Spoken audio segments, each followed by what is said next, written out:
Have you ever wondered what Jesus is up to? Particularly in this week between Palm Sunday and his resurrection. Well, it's Tuesday, and the temple courts are bustling with people. Religious leaders are watching Jesus closely, and it's Jesus' most intense day of public teaching.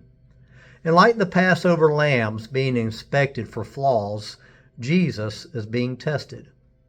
Picture in your mind Pharisees, Sadducees, and Herodians approaching Jesus with questions. Should we pay taxes to Caesar? What happens in the resurrection? What's the greatest commandment? But Jesus answers brilliantly every time.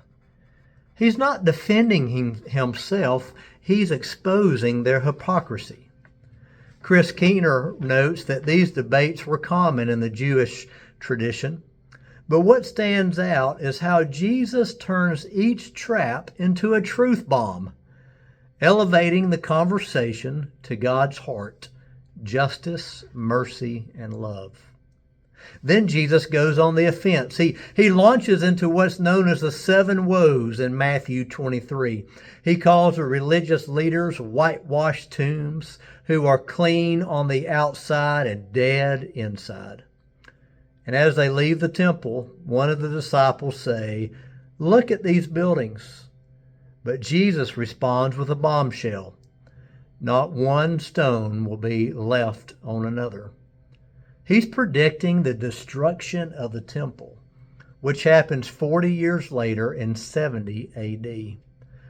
Jesus moves across the Kidron Valley to the Mount of Olives, and he teaches his disciples privately. There on the Mount of Olives, Jesus gives the Olivet Discourse found in Matthew 24 through 25. It's a sweeping teaching about the end of the age, persecution, and the coming kingdom.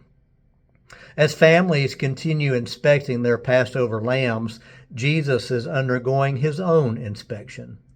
And every answer, every challenge proves that he is without blemish. The Lamb has spoken. The leaders are enraged. The people are divided. But Jesus is right on schedule for a cosmic rescue no one sees coming. The light fades on the temple, and Jesus walks back to Bethany. Tomorrow the city will go quiet, but behind the scenes is silence. Betrayal is brewing.